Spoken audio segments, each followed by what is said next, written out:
Gawker now is confirming, they claim to be confirming, that Roger Ailes, Fox News executive, is one of Chris Christie's advisors. This is an incredible story if it's true, and all indications are that it is. Roger Ailes, according to Gawker, is confirming that Roger Ailes is one of New Jersey Governor Chris Christie's confidential advisors.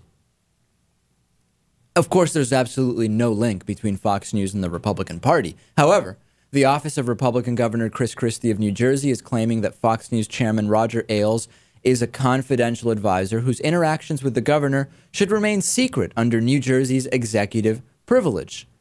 When Roger Ailes was asked about it, he basically said his office can do whatever they want.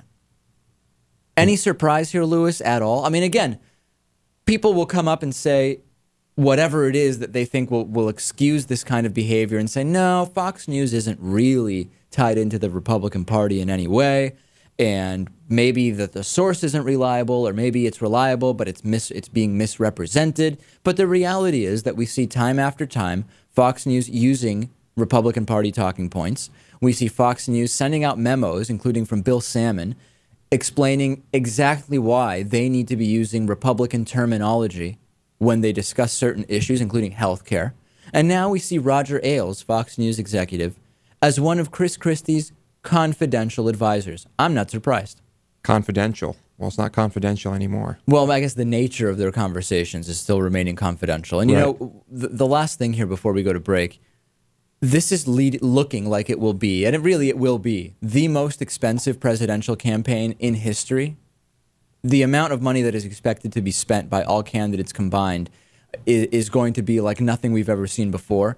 And it's really frustrating to me because that money, Lewis, if it actually went into fixing problems, imagine what could be done with the money that will just be spent on politicians traveling around, giving stump speeches and buying television commercials. I mean, literally, problems could be wiped off the face of the earth with the money that is just going to be spent.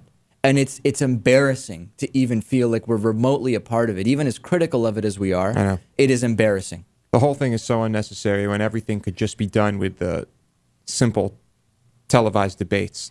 And serious campaign finance reform, the likes of which we may never see, because why would anyone who benefits from the current system ever want to change it? But really, I won't get into numbers because they're so depressing, but what could be done on poverty, for example, with the money that goes into TV commercials for people like Herman Cain and Michelle Bachmann and the president's re-election campaign. It's completely unbelievable. On the bonus show, a lot of stuff to talk about, including a profanity-laced rant from a Southwest pilot, as well as some Virgin Atlantic passengers getting a pretty foul-mouthed awakening. And Sarah Palin has quit again.